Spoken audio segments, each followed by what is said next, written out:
সুপ্রিয় দর্শক, আমরা রয়েছি এখন সিআরবিতে, চট্টগ্রামের ফুসফুস খ্যাত সিআরবিতে।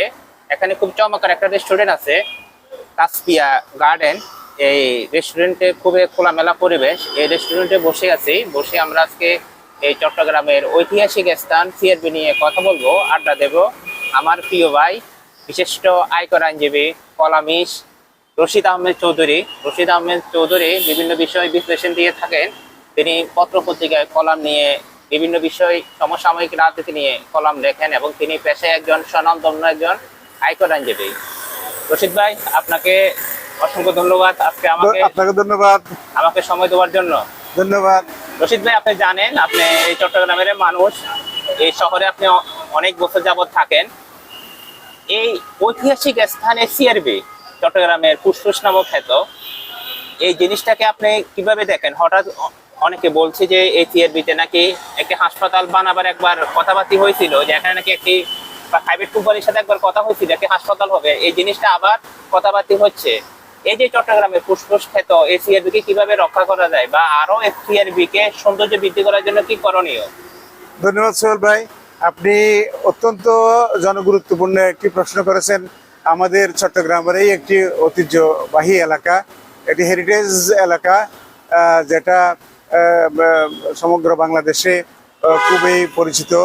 এই এলাকার সৌন্দর্যের জন্য, এই এলাকার ঐতিহ্যের জন্য, এই এলাকাকে ঘিরে এতদ অঞ্চল চট্টগ্রামে সাংস্কৃতিক কর্মকাণ্ড বলেন, বিনোদন বলেন, প্রাকৃতিক নৈসর্গিক সৌন্দর্য বলেন, সব কিছু এই সিআরবি এলাকাকে কেন্দ্র করে গড়ে উঠছে। চট্টগ্রামের সাংস্কৃতিক কেন্দ্র আমরা বাচ্চা বয়স থেকে দেখে আসছি। এখানে বর্ষবরণ, বৈশাখী মেলা, বসন্তী উৎসব এবং অন্যান্য সাংস্কৃতিক অনুষ্ঠানগুলো মূলত চট্টগ্রামের এখান থেকে শুরু হয়, এবং এখান থেকে শুরু হওয়ার পরে বিভিন্ন এলাকায় একটা বিকাশ লাভ করে। এবং এই এলাকা চট্টগ্রামের একটি ঐতিহ্যবাহী এলাকা। এই এলাকা যেমন প্রাকৃতিক যে ইকোলজিক্যাল যে ব্যালেন্স এবং অক্সিজেনের ফ্যাক্টরি বলি আমরা এটাকে, চট্টগ্রামের ফুসফুস বলি। এখানে অনেকগুলো বড় বড় গাছ রয়েছে, যেমন জারুল গাছ, বট গাছ, শিরীষ গাছ, এবং যে গাছগুলো রেইন ট্রি, যে গাছগুলো ওর এক একটা বয়স 100 বছর 150 বছর। এগুলো সিআরবি কর্তৃপক্ষ, সেন্ট্রাল রেলওয়ে বিল্ডিং কর্তৃপক্ষ, আসামে বেঙ্গলের যে রেলওয়ে কর্তৃপক্ষ, যেটা হেড অফিস একসময় ছিল এখানে। এই ঐতিহ্যবাহী এলাকায় ব্রিটিশ গভর্নমেন্ট এবং পাকিস্তান গভর্নমেন্ট এই এলাকাকে অত্যন্ত প্রাকৃতিকভাবে, পরিকল্পিতভাবে সৌন্দর্য মণ্ডিত গড়ে তুলেছে।